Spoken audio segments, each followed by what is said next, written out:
Dungeon Crawler Network presents Tales of Tamriel.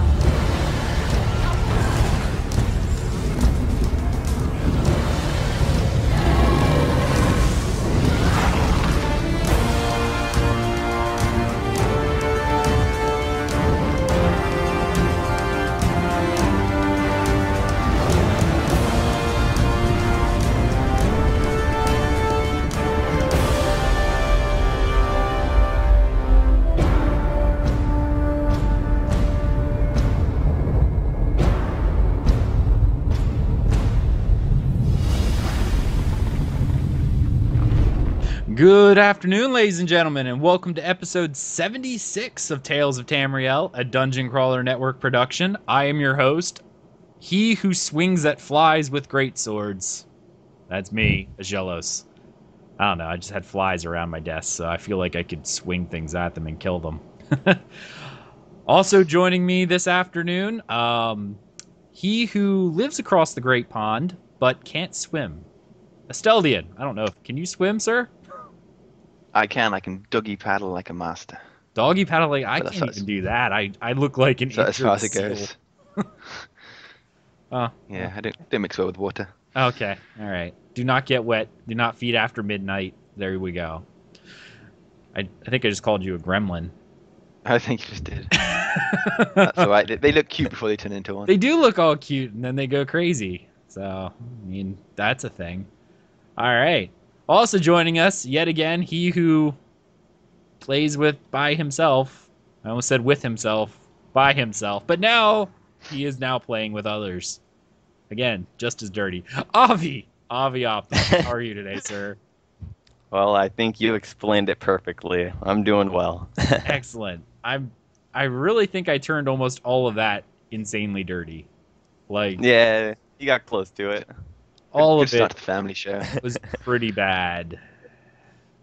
Yeah, this is a family show This here. is a family show. It's kind of like we just recorded an episode of the Dungeon Crawler Network podcast on Friday, and I was in rare form. I had to, oh my goodness. Normally my editing tasks are like very small, like, okay, done. Add some music, make sure the volume and everything is equalized. It's great, right? Nope. I was editing up a storm. I'm like, oh crap, I said that. Said that. Oh, nope. Edit. I swear there's like half a dozen bleeps in that episode. That's what happens. I got into my Mead before the show. So it was interesting. Well, before we That get happens. going, what was that, Avi? I just said, well, that happens. It does. It really does. So, yeah, it does happen. So if you're interested for a little bit of an adult-themed podcast, you can't listen to Dungeon Crawler Network because I edit it. But if you show up live, feel free to see all the dirtiness ensue. That's how it goes. But before we really get too much into this, we're going to go ahead and say thank you to our sponsors. That's right. We have sponsors. And our sponsors are you guys, all of our listeners, as well as the Dudes and Tamriel crew. Thank you so much for your donation. They donated to us. If you don't know who they are, they're awesome, and you should go listen to them. They have a podcast as well. So I don't know why. I mean, listen to our show first, but then go subscribe to them immediately afterwards. I think that works. Yeah. Sounds like a good plan. It is a good plan. You don't go anywhere yet. Listen to us, but then go listen to them. I'm fine with this, and then come back and listen to us again. But yes, and also to our Patreon supporters who've been supporting us every month. Thank you so much, guys. You are great. For anyone who is not currently supporting Dungeon Crawler Network, but they wish to help us out, consider donating or becoming a patron of ours on our Patreon page. You can find the links to both of these on the bottom of our website, dungeoncrawlernetwork.com. If you're unable to support us financially but still wish to support us, which is very important as well, why don't you go ahead and subscribe to us on our YouTube page? That helps. Leaving us a 5-star review on iTunes, that also helps for any of the 3 podcasts that we now have going under Dungeon Crawler Network. Or, just tell a friend about us. Spread us around. Pimp us out like a cheap hooker. That's right. Do it. Yes. I guess I should probably mention I dipped into my meat a little bit before this show too. So It's gonna be a good show. it's gonna be a good show. It's gonna be a real good show. I'm just telling you. Oh, good. I can relax a bit then. Always have to be on my best behavior. I don't do family shows. Yeah. I was so used to editing the other one that it's like, well, why not? Yeah. All right, let's get into the news. There wasn't a lot of news this week, unfortunately. There just wasn't. Because let's face it, after having, almost 9 months of content drought?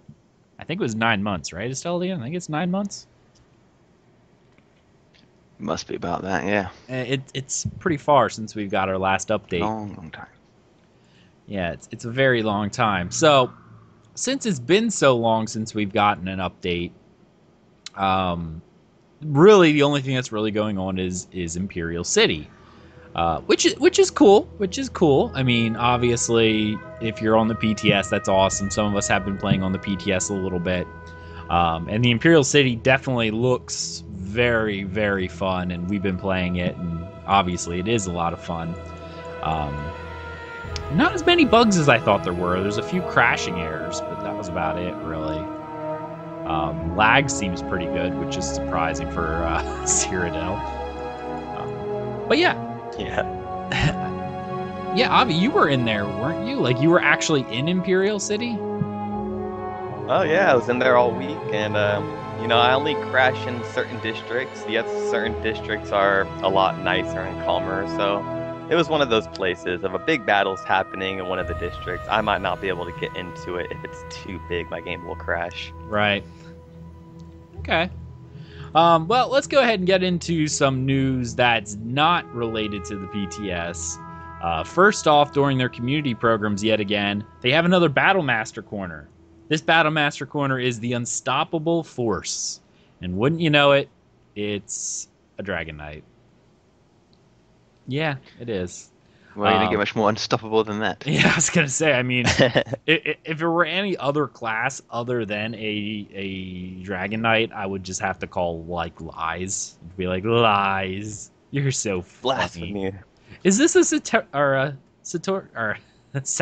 It's a satire. Dear heaven above. I didn't drink that much. Yeah, I don't know. Okay, let's talk about the build a little bit. Obviously, it's a pretty standard, I would say, near endgame tanking build because they got sword and board on both bars, which is I'm going to say this, but some people may get angry with me, the right way to tank because, you just obviously need you need sword and board because anything else, you're just going to get nuked. Asteldian, I know me and you were talking about this build before. What are your thoughts? I mean, we were talking about the skills and how they're a good pick, but there's just something off about it. Yeah, I mean, first I agree with you that endgame tanking, you really should be going sword and board in both bars. There's always room for different builds. You should, if you're going to be a tank, have at least one build designed to just be a pure tank. Have the sword and shield in both bars. By all means, have a DPS hybrid and whatever else you want to do. I'm all for that myself. I have various builds I use. I've got about 4 different tank builds I use, depending on what I feel like doing. But always have at least one that's got sword and board on both bars. And with that said, yeah, the build is a pretty solid one. I think most of the skills are pretty well picked. The only one that was a bit questionable on is a charge. I mean, you don't have many skills to have on your bars as it is. You've got 10 slots, and to use it for a charge that you might use once in a combat. Yeah, I don't have. I just think it's a waste of a slot, to be honest. You're gonna do what? 1 charge, maybe 2 charges in a combat. You could have something so much more useful there. It's very rare that you need to, especially when you've got a ranged taunt as well. So it's not like you're drastically desperate to get to where you need to be. You can just flip bars and taunt it from range if something's far away. I just think there's better use of that slot. That aside, it works pretty well. But it might be as I mentioned, useful in Vet DSA or something, because with lots of ads, like if you have to go charge over to get a mob that maybe got away, but even then it's. Well, I've done Vet DSA a lot of times and never thought to myself, crap, I wish I had that charge from my bar. It's never happened so far. Especially as obviously if you're a Dragon Knight anyway, if in Vet DSA, of course you can use your chains. You'd be using the chains instead of a charge, just pull them into you rather than charge out to them. But that's the only thing I'd fault in terms of a skill choice, as it were. And then I'd say that the bars are a bit muddled. Which bar does he use when he's mainly fighting the boss? Which bar is his AoE bar? I mean, I know you do weapon swaps throughout a fight, but obviously you try and design it so you do as few as possible during a combat. Especially as you don't block while you weapon switch, so it can be a bad time, could get you killed. So the less you do it, the better. But his bars seem a bit muddled. He's got the PS armor taunt on one bar, which makes sense. Obviously, that's when you always want to keep a debuff on the boss. But at the same time, there's the other spells, the burning talons and stuff. So he's got his AoE skills alongside that. So is that what you can use on the trash, or is that what you can use on the boss? Then the other bar's got the inner flame taunt, and then it's kind of got a mix of single target skills on it. So the skills are there. I'm just not sure it's the most optimal way of setting up your two bars with them. Right. I know you use the Valken Scoria set for setting off dots, so I'd get rid of the shield charge and put in the engulfing flames AoE for an extra dot and debuff. I'd throw that on instead of the shield charge if he wants to go with that dot idea. Do you find that, like, I'm actually kind of curious in terms of tank? I know that the one skill that is a dot that does insane damage is Caltrops, right? Like, that's just threat heaven. But do you notice generating a lot of threat with Valken Scoria proc? Like, or is it just trying to squeeze out that little bit of damage? Like no, it's just purely damage, not threat. Okay. I just assumed he's going with this sort of build that does some damage, and I thought throwing another AoE to increase the chance, so that you've got a tank build, and yet it can dish out quite a bit of DPS as well, which is quite nice, whilst not sacrificing anything really in terms of defense. He's gone with the traditional 5 Hisbark, 5 Footman, which is, I think most tanks, especially starting out, is probably a good set to always start with. Personally, I don't use Hisbark. I find it a very boring set, but you can't say it's not a good one. Right. I actually don't use the Footmans anymore either. Funnily enough, when I'm tanking in Sanctum.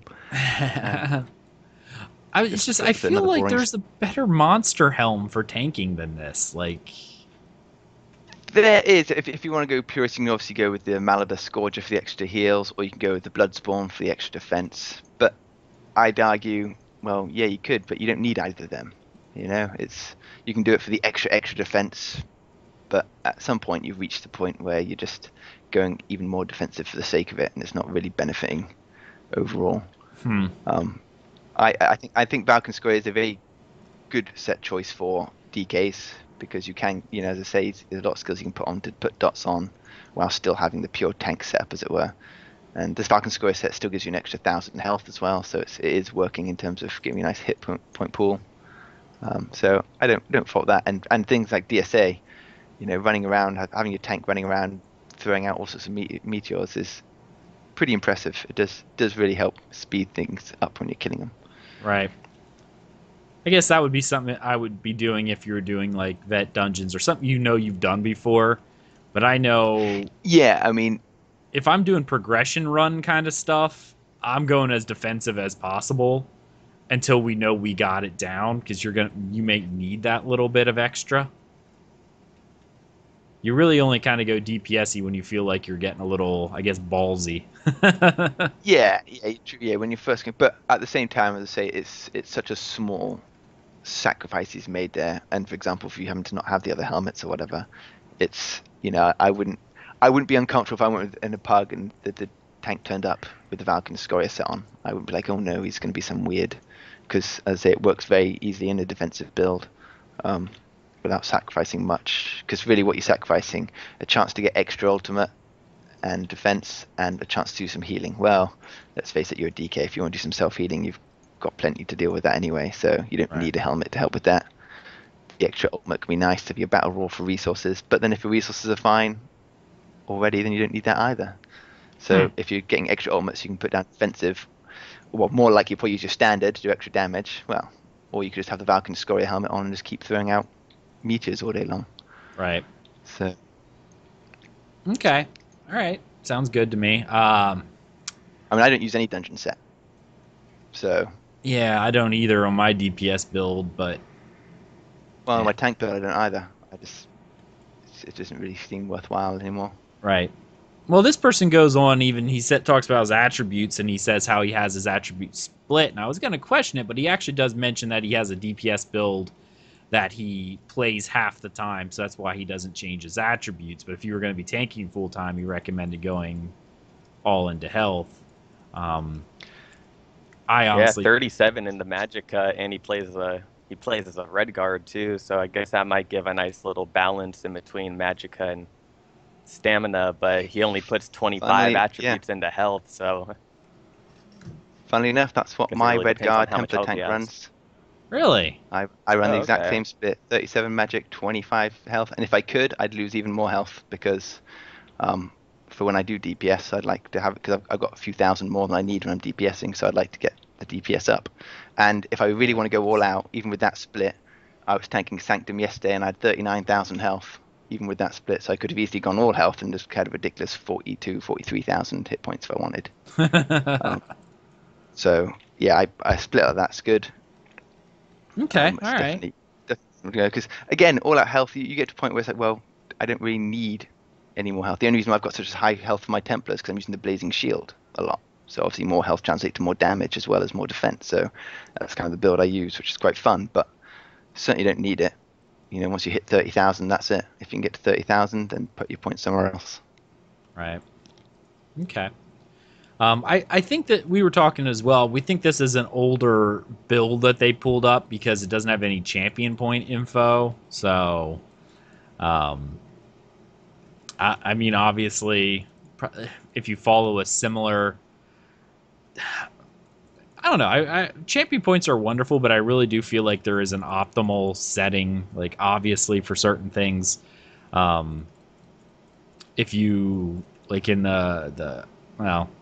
I don't really do the tank side too much, but like for me, with the warrior sign, pretty much everything goes into the lady, or is it the lady or the lover? I can't remember what it is.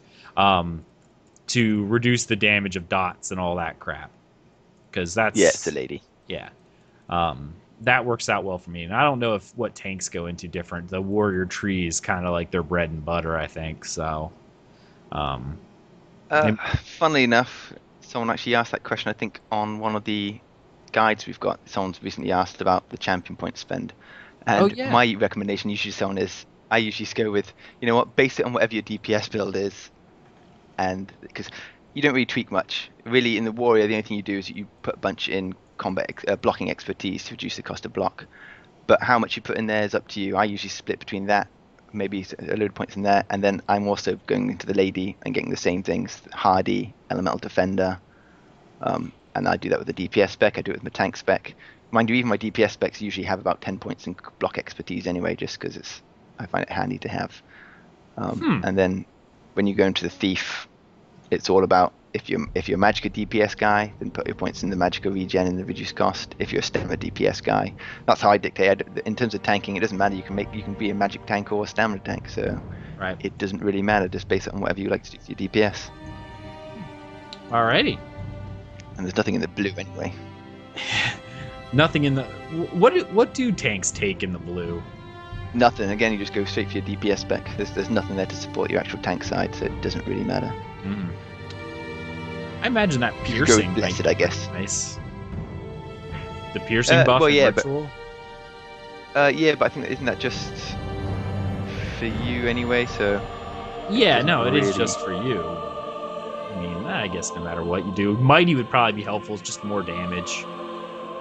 Well, yeah, I mean, again, so if you're usually a stamina guy, then you've gone with piercing and mighty for the extra damage, because that's what you happen to have gone with. And if you're the Magicka guy, you've gone with whatever it is you usually go with to get that up. Whatever, I think it's again, it's really dictated. Yeah.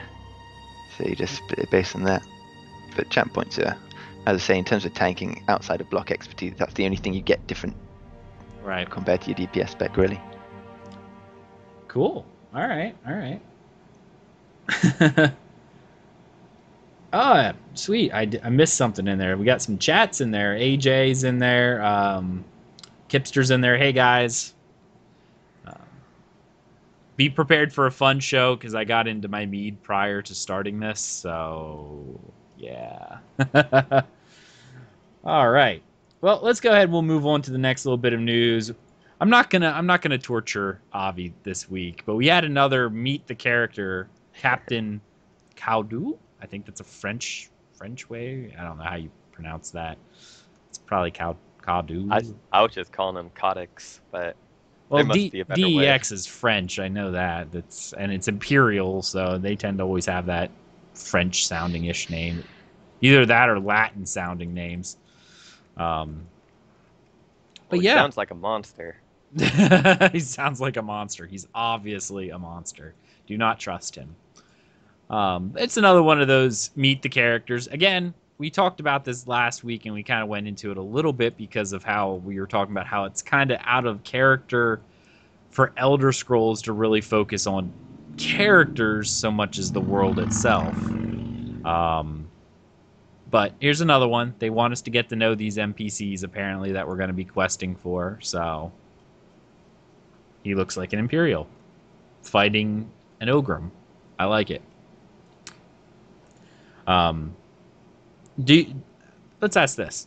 I'm a lore nut. I like them, but it just seems kind of out of place for me for what they're trying to do, because a lot of the lore of Elder Scrolls that I love so much is because it's so...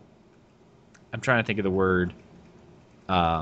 It, depending on who reads it, gets a different thing out of it. It's so subjective. Like, you're not... the different races look at things different. But these are so concrete as to, like, just, like, history kind of stuff. Even books you find in the game tend to contradict one another because it's from the point of view of a person. So they might have seen it different. So this kind of feels a little jarring for me when I'm in my Elder Scrolls lore kind of deal. Do either of you get anything when out it of this? comes? Okay. Yeah, well, when it comes to this, for me, it kind of makes me think of, like, they tried to make a really good character for the lore, and then the character just didn't get portrayed through the story as well as they wanted it to. So the character is kind of another, you see him, he leaves, and you kind of forget the story and you move on. And I don't think they wanted it to be like that, and they want you to remember the story. So they're trying to give you some background around characters to go, this guy was supposed to be a really important thing when you do meet him in the city. So, pay attention. Not like if you didn't know this and you didn't read this little story behind him, when you meet him, you might just go, okay, who's this guy? Skip dialogue, move on. Right. So, something on that line. Okay. Asteldian, our resident lore fanatic. No, I agree with Ari. I actually think it's a nice touch, and in an MMO, you've always got the problem that characters can be far too easily disposable. You just don't pay attention at all, and like Avi said, you get the risk of people just spamming through, and it's their own fault. They've spammed through the text and not really paid attention. But I think it's quite nice to sort of try and build this big living world that an MMO is, and have these characters that you have some real background on, so you can sort of do a bit of research on.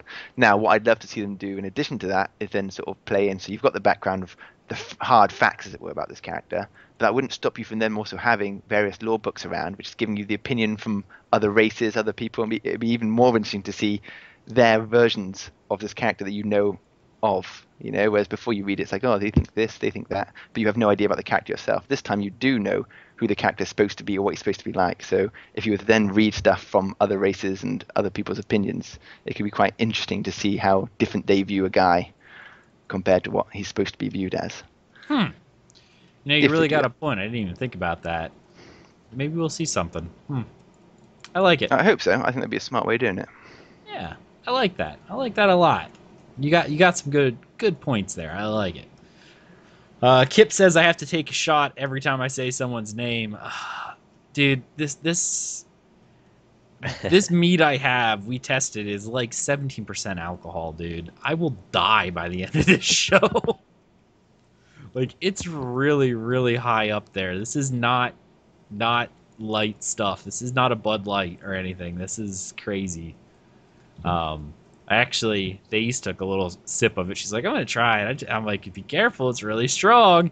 She looked at me and she's like, this is like moonshine level alcohol, okay? It's very, very powerful stuff. And I got like 3 gallons of it sitting out in my kitchen ready to go. So exciting. We're having a mead picnic. The 29th of August. Yes, 29th of August. Bunch of my friends are coming over and who have been making mead with me. And we're going to open up all of our mead and we're going to try each other's stuff and see who has the best. And it's going to be me. Nice. I'm very proud. That sounds awesome. I'm very proud of the mead that I made. Like, it's really, really good. And I'm very proud of it. So, yeah, it's gonna be a good time. Good time. So yeah. All right, we're gonna move on to the next little bit of news, which is going to be there's an advertisement there. They released another Creating ESO, the Arboretum District. I actually really enjoyed these Creating ESOs back before the game was released, like, because I thought it was really, really neat. I actually let me say this first. I still think they serve a really, really amazing purpose. I think they would have done a little better to release this prior to right now. Does that make sense? Like, this would have been a nice little to whet your appetite teaser while we were waiting for the months in between content gaps. You know what I mean? Like, hey, Imperial City's coming up next. Check out us working on it. You know what I mean? Like, I'm expecting to see these Creating ESOs more. Like, for Orsinium, I think it'd be great. After IC drops, I expect to see Creating ESO Orsinium, like, the next week would be fantastic. Because it would just be nice to know that, hey, yeah, we're not expecting this for another quarter, right? But doing a Creating ESO or Orsinium, or taking different parts of it to show us the work that they've been doing so far to kind of whet our appetite for Orsinium would be great. This is a hype tool. This right here is a hype tool. That's what it is, to get us interested in it. But I feel like no one's going to even want to read this other than the people who are really interested in how they designed everything, or, you know, really into the lore, because Imperial City is ready to play on the PTS. Am I wrong in this? Do you guys agree? I'm guilty. No, I saw it and thought, oh, wall of text. Right. And no one wants to read a wall of text when you can play the game, right? But people might be interested in reading wall of text when they know it's, 3 months away. At least that's what I think, anyway. Yeah, and they had to show one of the laggiest districts. If they put this on before the PTS, everyone would be trying to get in here, and it would really be the laggiest district in the PTS. Yeah, I don't know. It's very fascinating. I do agree.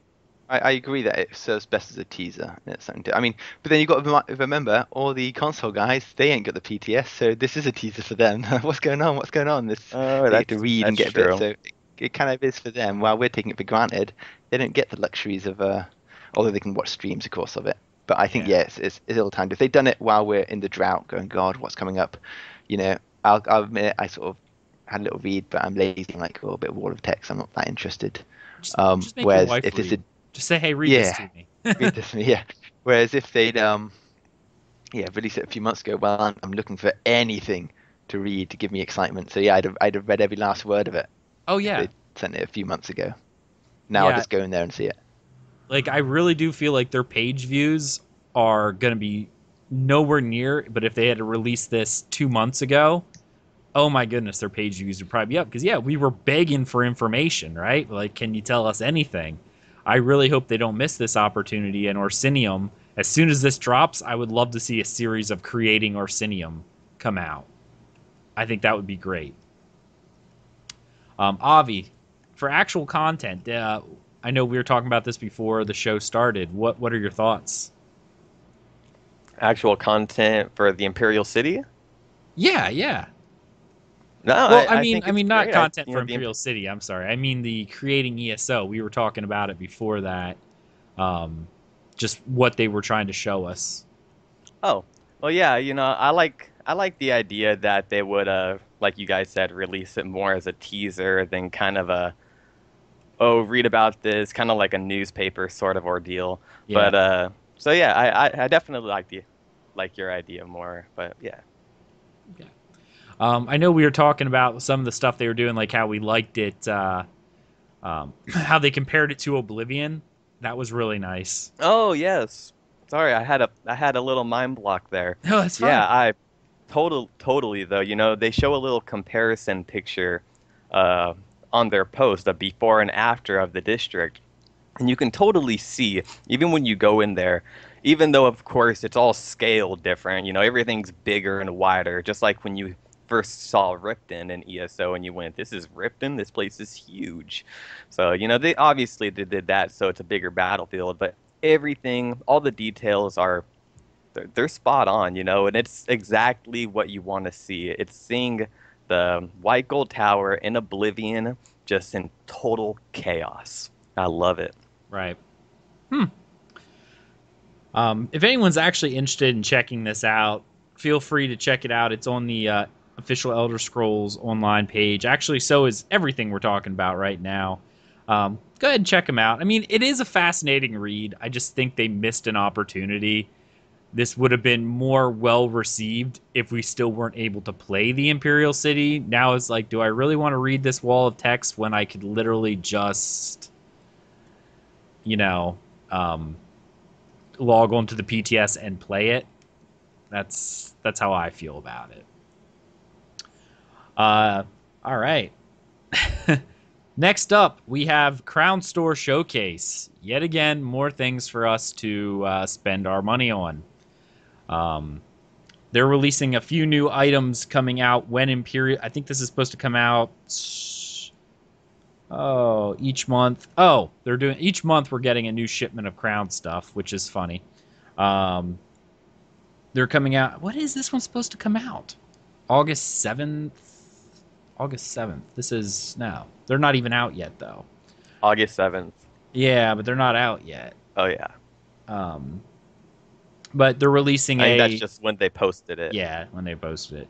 They're releasing the Nedic armor set that will be available in late August, as well as a noble dress, a noble suit, and a wedding suit, as well as a very special time-limited mount from August 13th to August 17th. They are releasing a Cloud Senshi Leopard. So don't worry, guys. Don't worry. It'll still cost more than the Imperial City DLC. Just saying. Speculations on prices, guys. What are you thinking? For the mount, 2,500. 3,000. 3,000 again? You think they're going to do another 3,000 mount? Like, No, I reckon It looks so 2,500. amazing. I Yeah, I think guess Yeah, but it's another I guess leopard. it could be 25. Yeah, but I can't imagine them putting it at the exact same price as the DLC. Kind of like get this or that. well, But they've done it already. maybe. Here's the smart thing, though. This is coming out the Well, they've before, kind of. or 2 weeks before the thing, and it's only available for that like 3 days or something. So this is coming out 2 weeks prior to Imperial City coming out, because Imperial City is the 31st of August. I don't know. I just think it's weird if they put a mount out that's the same price as the DLC. I think they've already put that horse for 3,000, kind of going. Our fluff is going to be a little more expensive. I think But that I don't know. 3,000 I might be horse is just so that they could try to test out how much people would be willing to pay. Like, That's I what I really hope. do feel like they were just going, let's throw something out How there stupid for can like we- $30. Yeah. Let's just see if people pay it. Yeah, I don't, and I've not seen nearly as many as them as have all the 2,500 horses. So I think it, in terms of while they made a bit more money, I don't think it was enough to justify.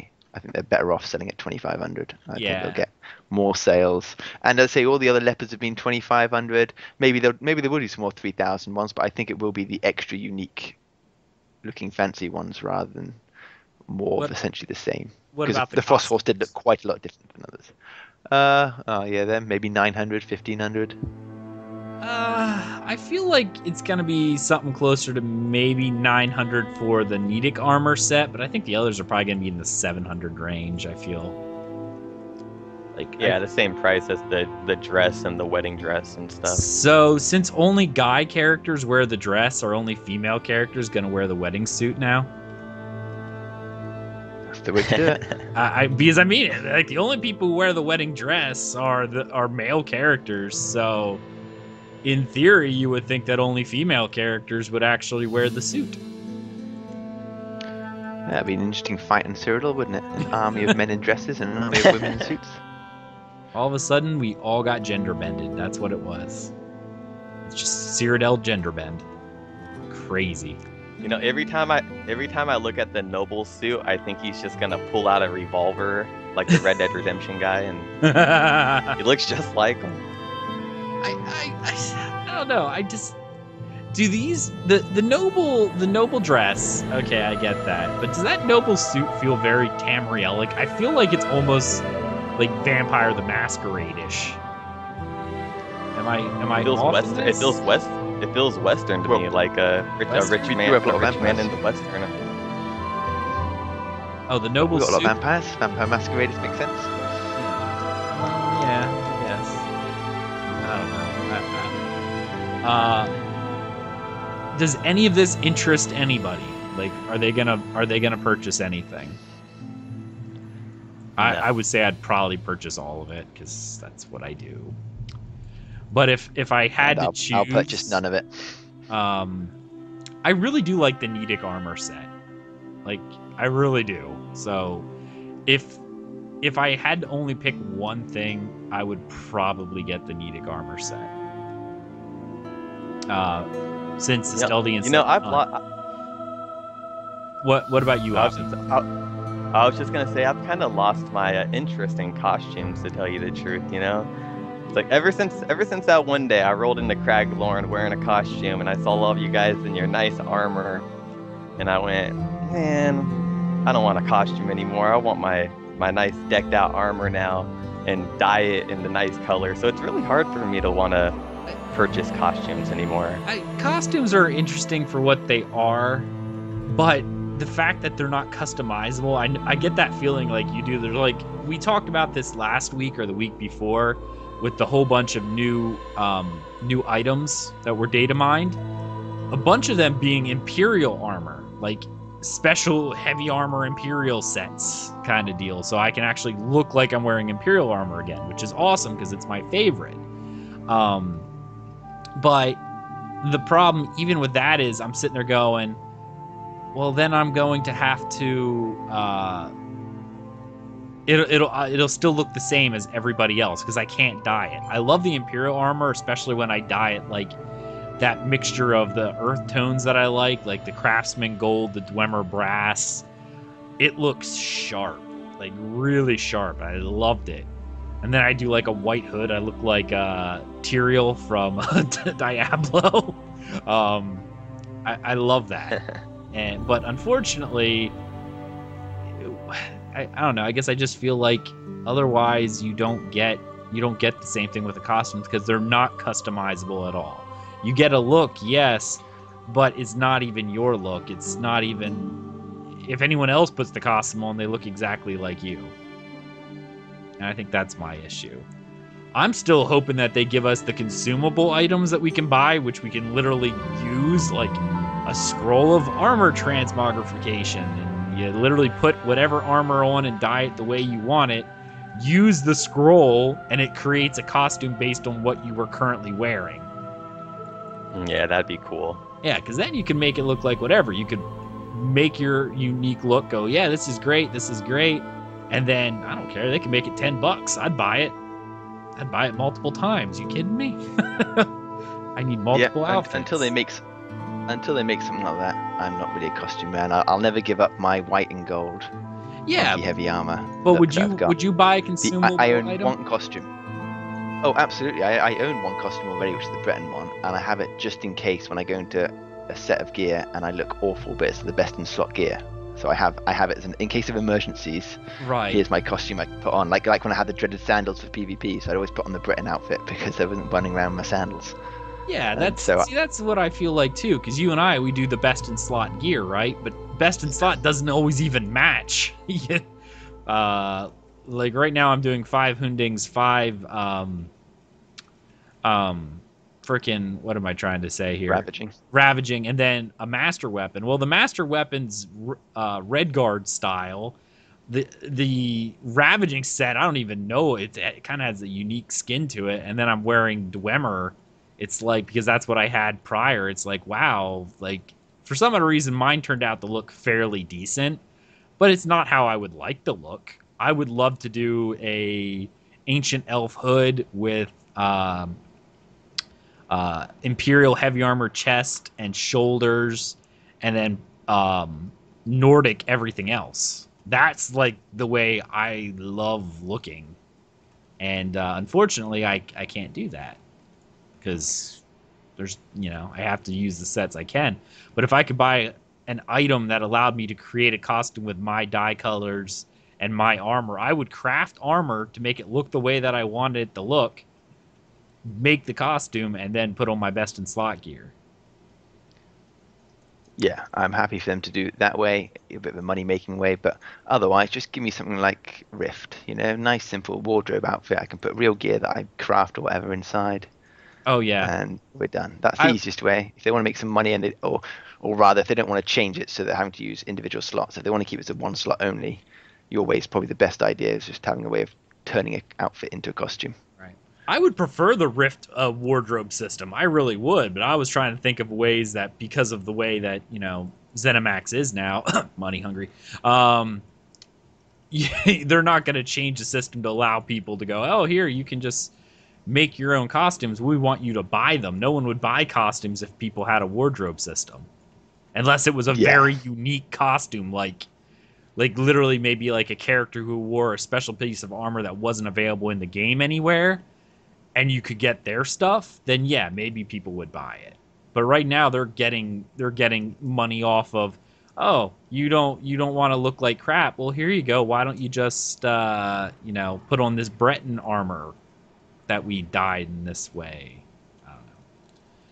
That's how I. Although on the other hand, if they did break it down to wardrobe piece, if they did wardrobe piece by piece, and then they said, well, from now on when you buy a costume, it comes in all 7 pieces or whatever, so that you can go, oh, I'm going to buy that Breton costume, and then I'm going to buy this other costume and put it on. True, you could just craft it yourself, but a lot of people are happy to spend the money, so you'd probably find they still make a surprising amount of money being able to do it that way. Like for me, I'd I'll have the Breton helmet because I think it's one of the best heavy helmets in the game, but I can't stand the lower half, so I'd then wear something else on for the pants and boots.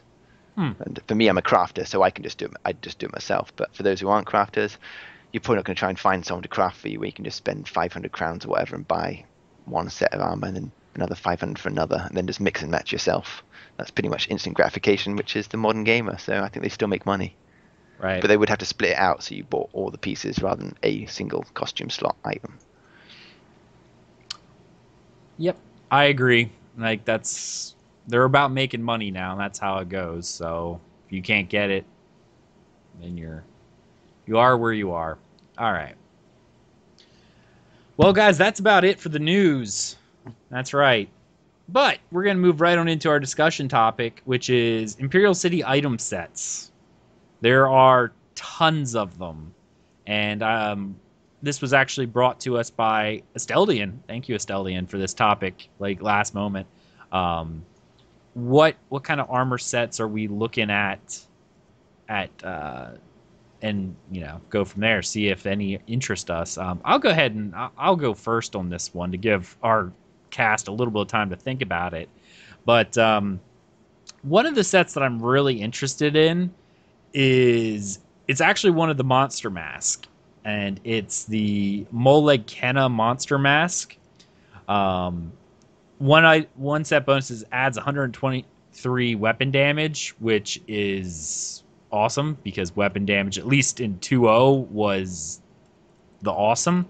So we do that, and then 2-set bonus, because it's only a 2-set, causing damage with 3 consecutive light attacks triggers overkill, which increases the cost of all abilities by 50% and increases your spell damage and weapon damage by 656 for 6 seconds.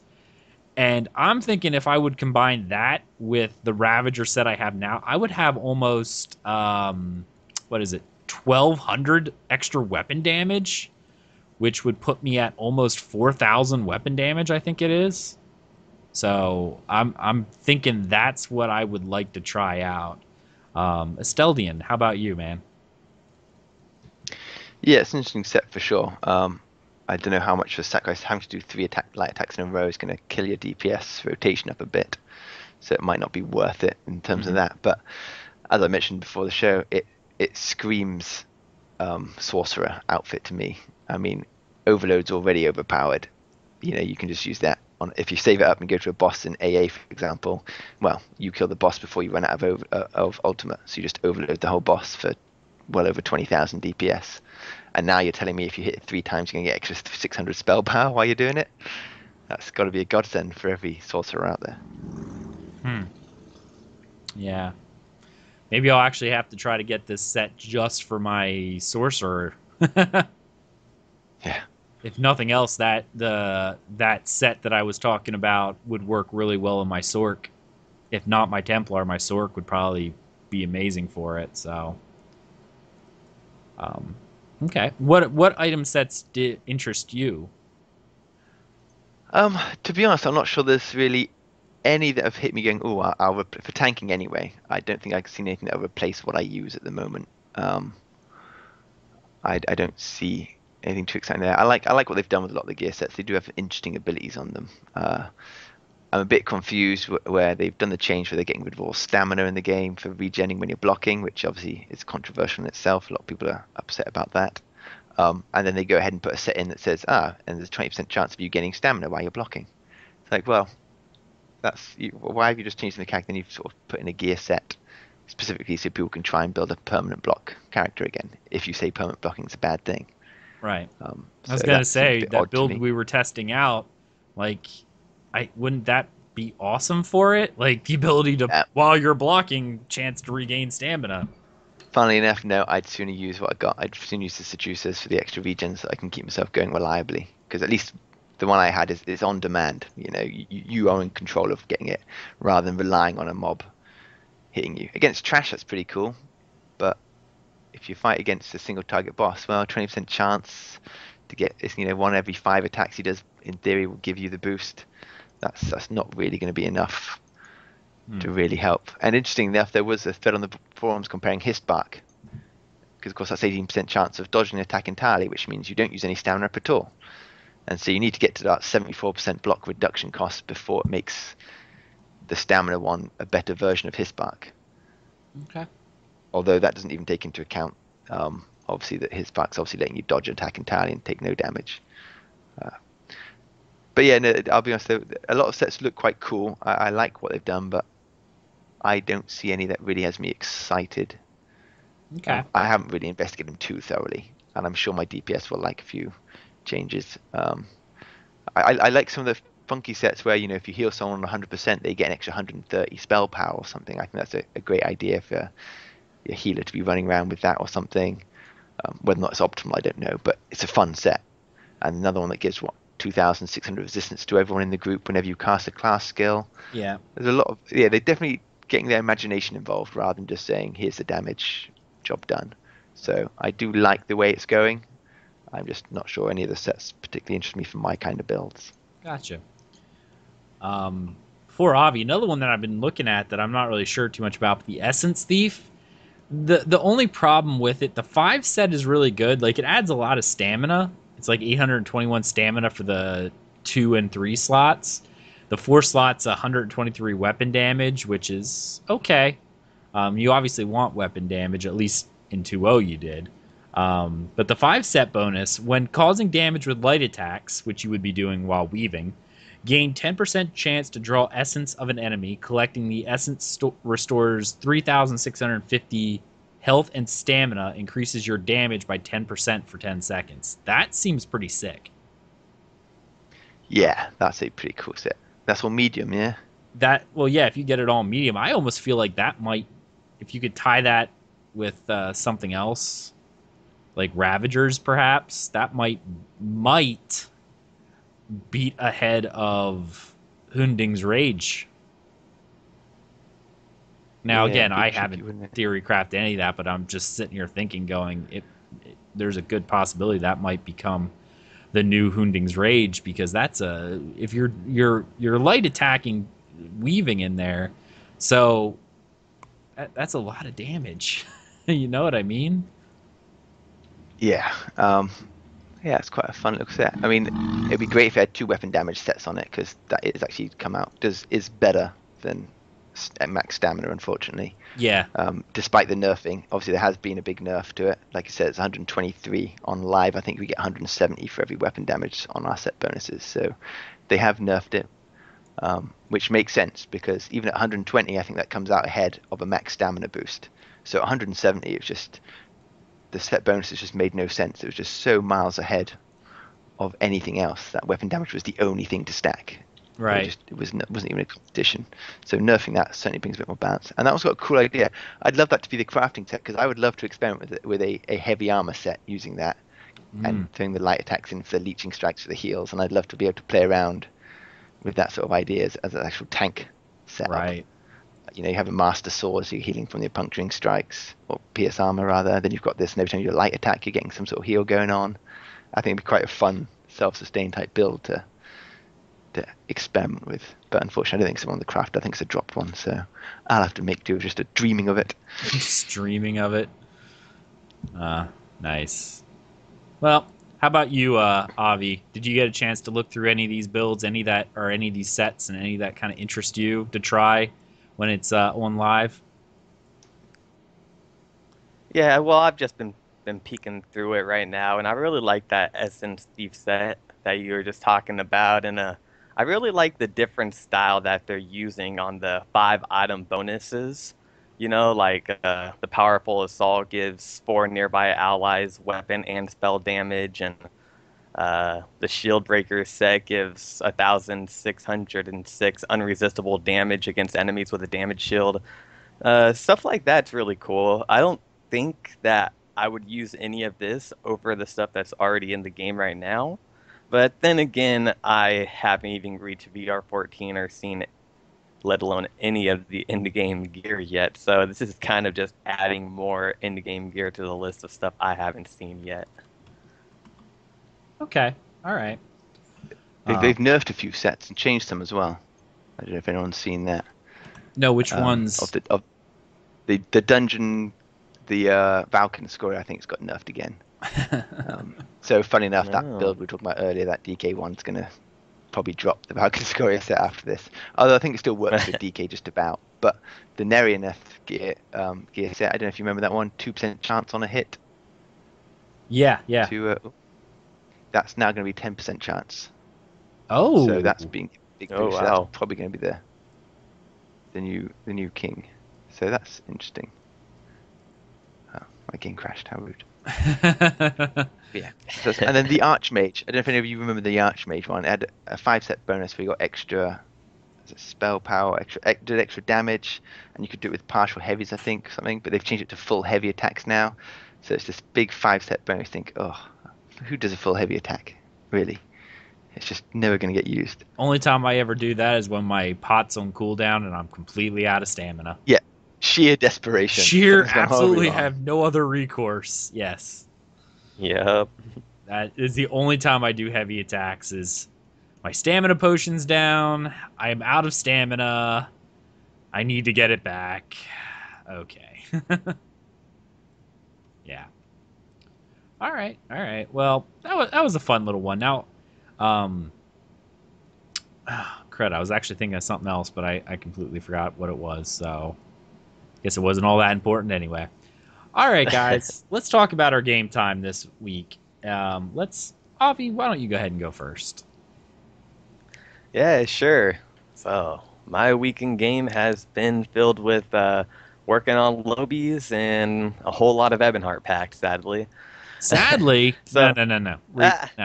I'm going to edit that out and make it, some Happily. insanely embarrassing thing going on there, because it's amazing Ebonheart Pact. You may continue your story. Well, I'm I'm all for the Covenant, but playing with all of you guys and just having more fun in this game than I've ever had before. I've definitely turned my interest to working on some Ebonheart characters. And since I already have my 5 set Daggerfall characters and I already have 4 of them in the veteran ranks, besides my Nightblade, which I just can't do for the life of me, I decided with my last 2 slots I was gonna delete my I think I had like a low B AD guy and a Nether DC. I deleted both of them and I made a sorcerer and my Dragonite, which I talked about last episode. And I haven't played them much. My sorcerer for the Ebonheart Pact is level 15 and my Dragonite's still level 30. And my Imperial Templar, which is my main Ebonheart character, is now VR9 and almost VR10. Thanks to Kip for taking me on a little adventure. I got on my computer today. I was VR8. I turned it on and I went, okay, before the end of the day, I'm going to be VR9. That's my goal. And I just started questing. And all of a sudden, Kip takes me to go do a little fun killing. And within the next hour, I'm already VR9 and approaching VR10. So it was amazing. And it made it really hard for me to want to go do questing anymore in this game. So, I'm on the line now of, oh man, I'm just gonna grind my characters up to VR 14, and then whenever I want to quest, I can just go enjoy my quest and get champion points while doing them. So that's kind of what I was doing. I'll let you continue that after, but I felt the same way. Eventually, it was a whole, forget this. Like, I enjoy questing, but the way I enjoy questing was detrimental to the people who wanted to like raid with me and stuff like that. Because it's like, because I quest so slow, I read everything. But once I'm max level, then it doesn't matter. I can enjoy the questing at my own pace. I'll get champion points for doing it, and no one's waiting on me to hit max level to do stuff, right? And no one's. Oh yeah, I don't have to wait on anybody. Like, I'm like sitting there going, man, I really wish I could try trials or something, but I couldn't before. Now it's fun. see, that's how I feel. And this all started with the PTS. I got on the PTS. They gave me I think it was like the Ravaging set or something. They gave me a nice medium armor set. I got the Engine Guardian, the mask, and the two-piece set. And I was just feeling like a god in the PTS, just having the time of my life. And all of a sudden, I get back in the game and regular server, and it's like, well, all I want to do is go and try to get the Undaunted sets and make my character the best character he can possibly be. But I don't even have a VR 14 to start this.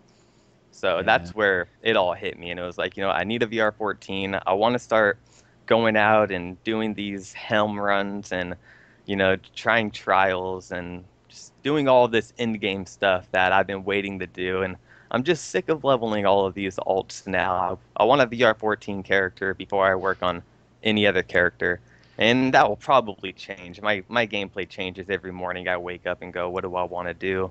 But my goal right now is get a Veteran 14 character before the Imperial City drops. So I have 15 and 16 to look forward to. I think the stream went down. Son of a bitch. I'm just sitting here looking at it, and someone's like, stream's down. I just reloaded. And it's like, yep, nope, it is. Oh, I missed all of Avi's saying stuff. Yeah. Yeah, definitely the OBS crashed out, so I didn't realize that. Oh. Yeah, people are blaming me for spilling mead on it, so. That's right, then, yeah, blame you. I'm fine with this. Yeah, so Avi's going to embrace the MMO-ness. Yeah, I agree with him, though. It really is nice to be able to be max level, so you can do anything with anyone. Someone goes, hey, we're doing this. Oh, I can join. Or you could I just feel like questing today, you can. Because you're still gaining progress, right? You're still doing things on your character, but you're max level. See, I hate when people go, hey, we're looking for a DPS, and I'm like, oh, I can get in, and they're like, all right, we can take Avi, we just gotta scale it to like VR6 and do this and that and get everything figured out. And it's like, oh no, see, I'm more of a hassle.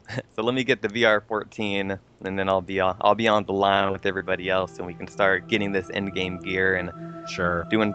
I want to try a trial. I don't even know what a trial Yeah, trials looks are like. fun.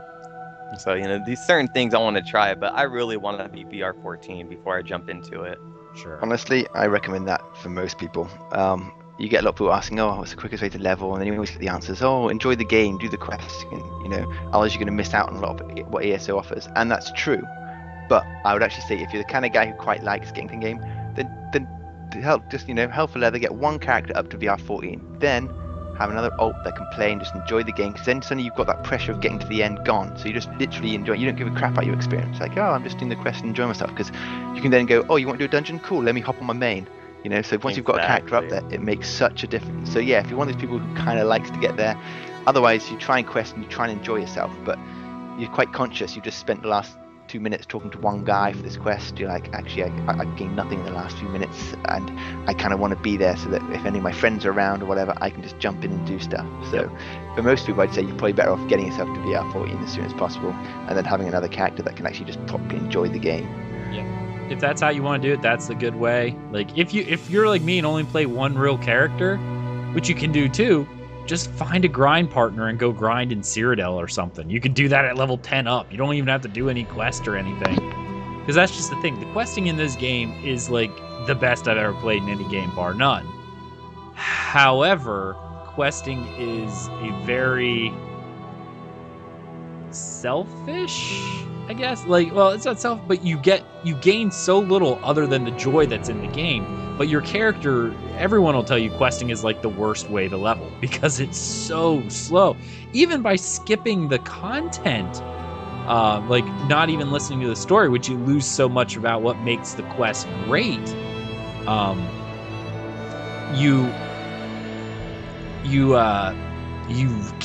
just don't. It would be faster for you just to grind mobs because you get more experience in the time it takes you to run from point A to point B than it will to turn that in. So just put on Netflix, grind up the VR14 or what VR16 when it's max, and then enjoy your questing. Do it at your own pace. Enjoy the story. Spend an hour talking to the same guy, because what does it matter at that point? I mean, you're earning champion points, yes, but then you're available to do anything with anybody. You can scale down, right? If you have to, you can scale down. You don't want to be the person that people have to scale down for. Be the guy who's willing to scale down for other people. Yep, exactly. And something that I've learned is that questing, like you said, it's not the fastest way to progress, which I thought it was. I didn't think it was, but my problem was that I thought grinding was boring. And I was like, grinding's boring and it's frustrating. It is, but at the same time, I had more fun grinding and seeing my experience rise than I did spamming quest and running through a whole map, ignoring all of the dialogue, ignoring everything. Yeah. It's pretty much the same thing. It's the same thing, in my opinion. Oh, you're going to be out killing monsters, or you're going to be spamming through chats and running from map mark to map mark. Yep. So it really is the same with a big difference of experience. I mean, I had my whole day set to getting one veteran rank, and I'm already far beyond that veteran rank within an hour of playing the game from grinding. Yep. Grinding, while it's boring, here's something to help you out, guys.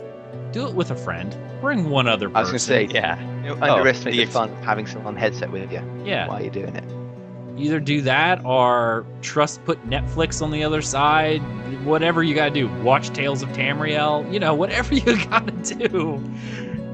Put something on your other screen if you have one. Put up your phone. Listen to music. You can make it a thing. Like there's ways you can do and make it more fun for you. Because let's face it, grinding really is boring, but it is the most effective way. And then save the questing and all the good work that they did when no one's on, like when you log on and go, oh, no one's online right now, so we can't even do trials or whatever. Hey, I'll do some questing and learn more about the story. That's the best way. And that's what I did. Because I still quest with Thais, and it's still a blast. Like doing it at, lower levels is still a blast for me. So I don't know. It is just, that's how it goes. I like it. That's how I wish I did it. I'm always a little disappointed that I skipped through all the quests and skipped through all the dialogue on my first character and all my other characters, thinking, oh well, I'll just slide through what it's actually saying and let it pass my mind, but try to understand what it's saying just a little bit. And even go back it's like, to man, I didn't enjoy the game. Oh yeah, no, I'm sorry, I didn't mean to interrupt you. I'll say, even after you finish a quest, talk to the people in the town afterwards. Yes. They say different stuff. Oh, I love that. That is so Elder Scrolls. I love it. The little things they do like that. And a lot of these quests are Elder Scrolls. Single player Elder Scrolls fans like me, if you just play through these quests and listen to the dialogue, they're so good. It's really good. But I feel bad that I skipped through all of these great stories and stuff just to get to end game, and I'm still not at end game, and I spoiled all the stories for me. So yeah, what can you do? Right. But yeah, that's been my gameplay. Nice. Yeah, I actually bought some of the experience scrolls, even though I'll talk about. I'll do my game time next. Why not? I actually bought some experience scrolls, and I've been hanging on because I've actually been doing the dailies every day to try to get the questing stuff.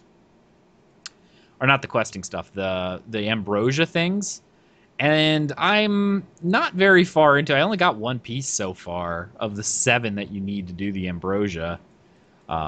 So I got to work on that. But that's what I've been kind of working on, because I wanted to do that as well, to get all my characters up to VR1 at least, so that no matter what I'm playing, I'm earning champion points, and then I don't feel like I'm wasting time, right? You're doing something that's actually affecting your entire account. Even when you're not playing on your main, you're getting something that's affecting your entire account. I was going to do that with this character here. I'm trying to get him to Vet 1. Yeah. I was going to rush him, but my problem is I can't have black parts on the map. I just can't do it, so I end up doing the slow questing version. Yeah, I don't know. See, I'm okay with leaving black parts on the map for alt characters. My main, absolutely, everything, I got it. But he's the guy who I experience the story with. Everyone else, they're just there so I can play another class or try something else out, or are there to support my main in some way, either by taking crafting stuff off of and going over or not. But I'm such a collection person that I actually am switching my I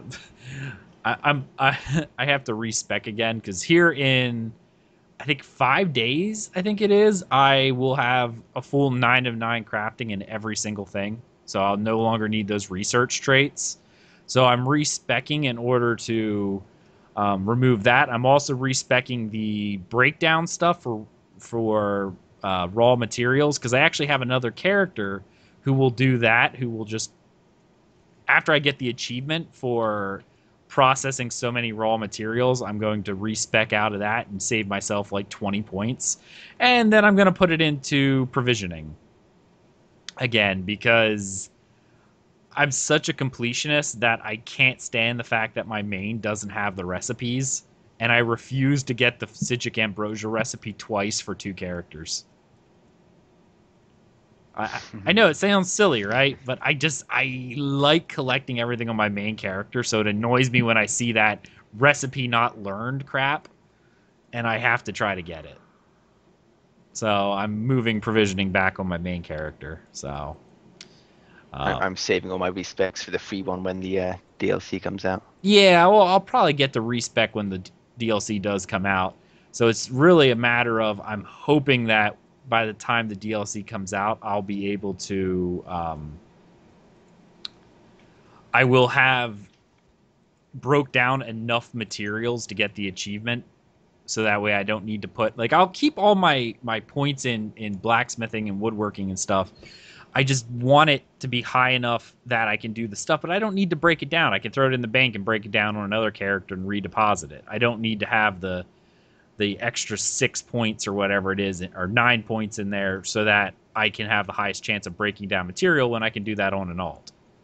But anything that has recipes, I want it on my main, so that's what I'm doing there.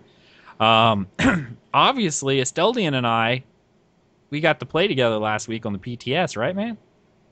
Woohoo! Yay! We did. That was a lot of fun. We were just messing around playing on a build that he was working on, which is out there, Obsidian Fortress on DungeonCrawlerNetwork.com. So that was a lot of fun.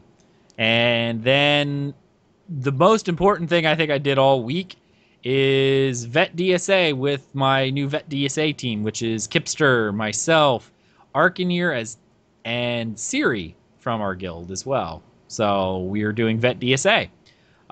We did it twice so far, and the first time we got up to turn 8, and the second time we did it, we got up to the final boss. So we just got to clean up that final boss a little bit, and then we'll be good, I think. So Was that yesterday? Wednesday night was. I feel like I saw Kip streaming DSA, and Well, I we didn't know if you were. were with him in that group. We were, but Siri, that wasn't our Vet DSA group. That was, we just did DSA with Cheese in the guild, and we cleared that. I didn't get any master weapons. Poor Arcaneer didn't get anything. Kipster got a master greatsword. Or no, not a master greatsword, a master sword. Cheese got the master greatsword. However, I got 2 rings of the healer that still sell for like 15k, so not bad. Nice. So I'm going to be selling them here soon. But yeah, that's really all I did this week. Asteldian. Don't go selling those rings. They're great for builds there. Oh, and you're all stamina, aren't you? Yeah, I'm So I stamina. guess they're no good for you. Yeah, no, I don't do caster builds. Albeit, maybe I should save them, because remember I wanted to work on that one build, the no weaving build, Yeah. and doesn't that use healer, or am I wrong? It will do if you don't have the Cyrodiil's light expensive Oh. AP stuff. Yeah. I use the healer stuff, but I also use it on some of my tank builds as well. Oh, okay. So that's why I use it. And in fact, funny enough, that DK build, even though it's designed for either, my recommendations, if you're a stamina-based DK, then the Rings of the Healer will be more useful to you because it'll give you the extra magicka that you won't have because you won't have spent any attribute points on magicka. So it can come in use for tanking builds regardless of whether you're actually a magicka or stamina. Because obviously the 3 set gives you a nice boost to your magic and some regen. Huh. So Maybe I'll hold on to him then. Still, I don't know. I'll play with him a little bit. So what did you do this week? well, my DK is now out of that god-awful Grotwood, so that's happy days. He's in green shade now. So much happier doing that. Still slow. I've got the sword and shield and 2-handed are the last 2 parts I need to get to level 50, and then I can actually start playing with a proper bar. Because obviously at the moment I'm just flipping skills and getting everything leveled up. And so it'd be nice to finally be able to start playing with some proper builds while I'm actually doing my leveling on him. So I do look forward to that.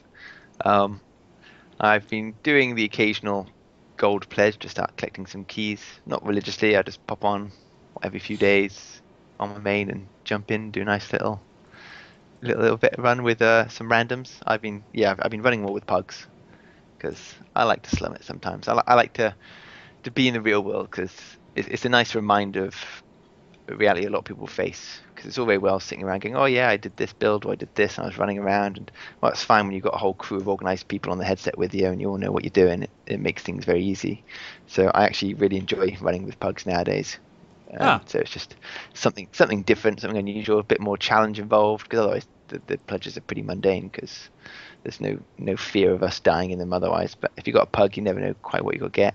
And I'm fairly confident that if the healer's struggling, then I'll just use my heal tank build and do that. If the DPS is struggling, I'll just use my DPS build and get us through that. I mean, the build can practically take on Grubball on his own, so it's nice having that. Puncturing people all the way. It's nice and easy for a Templar, so I'm fairly confident that even if I end up with a bad pug, that they'll at least be able to complete the place. Right. So, and actually, as it happens, I mean, with some really good pugs. Some of them were, we had 2 sorcerers running around. They must have been on their PvP style builds, but it's really effective. They're just both escaping all over the place, spamming these various liquid lightnings and all sorts, and everything was just dying so fast. So that was quite fun being with them. And the healer was only at Vet 1, so we're doing a Vet 12 dungeon. He's like, oh, I'm not sure if we'll be able to keep you alive. And they're like, oh, it's fine, don't worry. And they're spamming all over the place, getting the hardened wards up. And it was actually surprisingly effective, which is unusual because usually PvP builds and PvE don't usually mix. Right. On a final part, Crucio Sanctorum has now finished Sanctum Ophidia. Oh, We killed the congratulations! serpent yesterday. Nice. Friday. Nice. Yeah, took him down. Very nice. That's So that's exciting. all the trials. Yeah, it was definitely satisfying. We actually had 30 lives spare at the end. We were quite surprised that it went as smooth as you can. In fact, one of our old guildies who left a while back, because he had some things to sort out, he's come back, and he used to be a hardcore raider anyway, but we had him with us. It was fun getting him, because we used to not be able to group with him much, because obviously he was busy with his main guild doing raids all the time. Right. But because things have slowed down a bit from his side, so he was able to come along as well. So his experience certainly helped.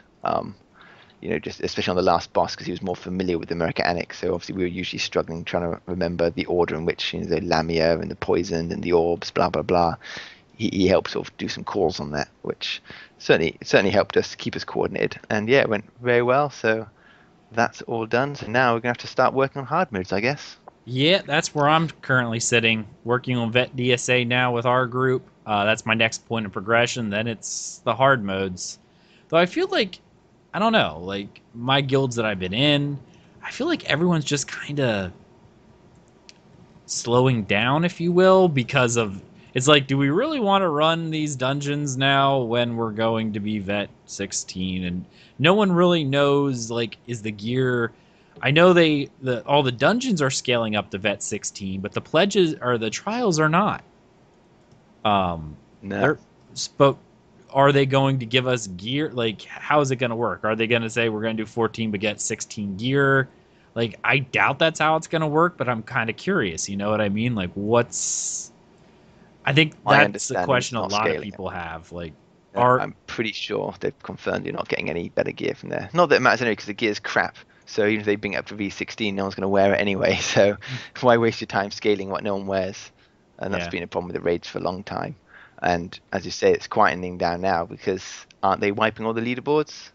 Yeah, I could have sworn they're thinking of wiping the leaderboards for the next patch. So that one little thing left where they can say, oh, we've got 12, and so that's going to become redundant anyway. So they may as well just take a break and come back in IC and start again with their leaderboards. So given that there's no gear, the experience is poor, and the leaderboards are being wiped, unless you've not completed the trials, there's not really much point in doing it. I mean, we were eager to do it because we want to do it before VR16 comes out, because it kind of takes away a bit of the achievement when you're that overgrown, as it were. Like, oh, VR16's run through, yeah, we've killed the serpent. So we want to do it on level, as it were. So that was why we were quite keen to get it done. Yeah, I feel like we're going to see a lot more Sanctum kills if it's still saying 14.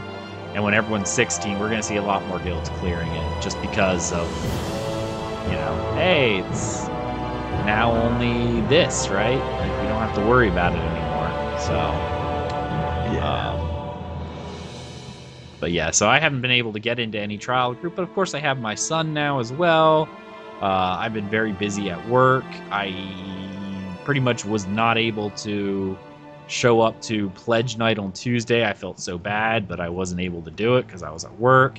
Thursday I was at work, so I wasn't able to do my Craglorn night, which some people were okay with that, because I put out a Twitter message and people are like, that's okay, I'm grinding anyway. People are like, hey, a lot of people want to hit VR 14, so they're like, yeah, it's all right, I'd rather grind right now because I'm in a grind group. I got my scroll on, I'd rather just hang tight and do this. So understandable. But yeah, that's one thing. All right, anything else, man? No, that's pretty much it. Just on the sorcerer now as well, trying to get him to the champ levels, Vet 1, so I can get some champ points on him, because questing, funny enough, is a pretty effective way of getting champ points, I found. mainly 'cause you don't notice them coming, and you just get these huge experience boosts. Especially if you are enlightened. If you have enlightened to do a couple quests, oh yeah, you'll get tons. Albeit, I think the thing that I find that's most effective when I'm enlightened is doing DSA. I did DSA the other night, and I got like 6 champion points. It's just like, wow, okay, that works. You know, for something that's fun to do, DSA is fun to do, not grinding, and you got lots of champion points for that. So, yeah, cool. All right.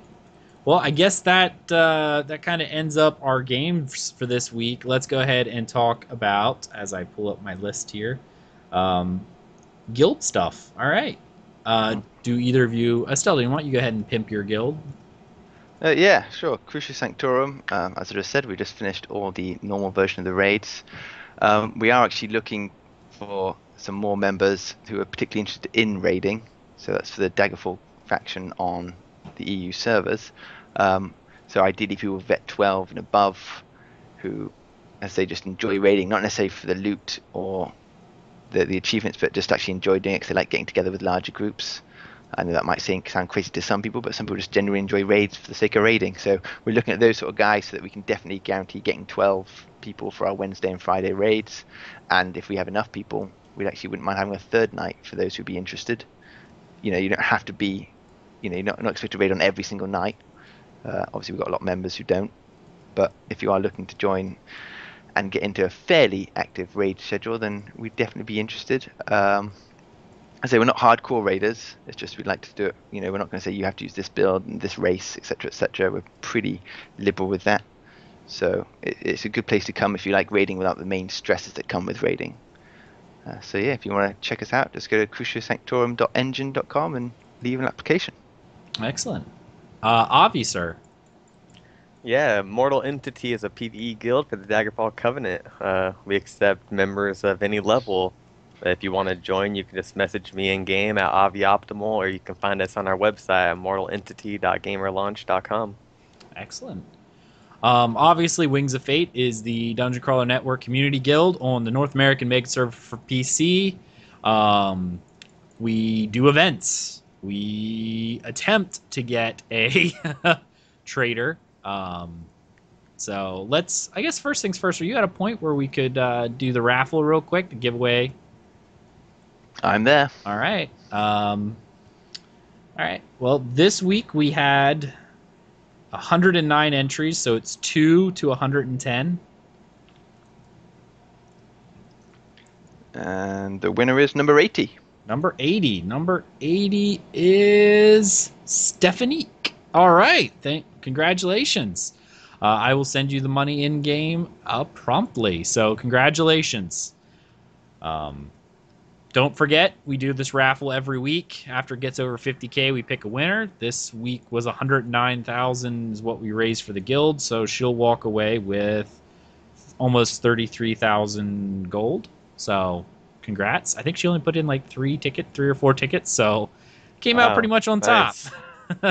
Very nice. Kip won the last 2 weeks because he's been putting in like 40, 50 tickets, but this week someone won who only put in a couple, so they made out like a bandit. All right, so that's awesome.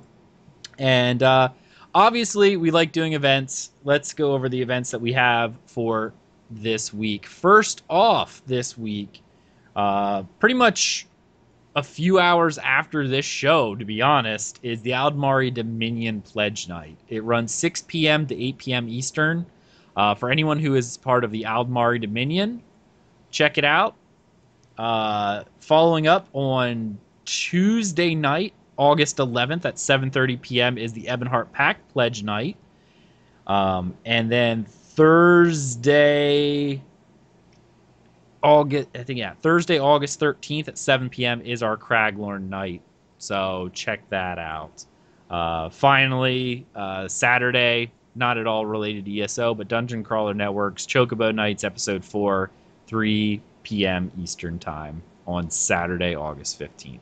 That is what's going on in the Dungeon Crawler Network for this week, so check it out. All right. we had 1 5-star review this week, which was pretty awesome.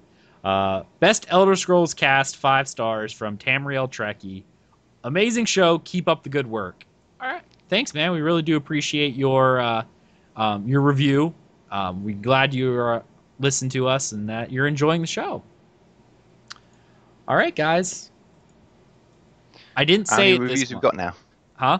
How many do we How many got? reviews we 63. got? Yeah. Oh, not bad at all. And out of those 63, only 5 of them are not 5 stars. That's actually pretty good. Yeah, nice. I mean, obviously, you look at the non 5-star reviews, you see what they have to say. If they have valid complaints, they do, and then you look at them, and go, hey, there you go, and try to improve. Otherwise, everyone else, we're doing pretty good. So, all right, it's I didn't say it this week, but this was a short show. I didn't say it this week. We'll come in at about an hour and a half, so about 30 minutes earlier than we normally do.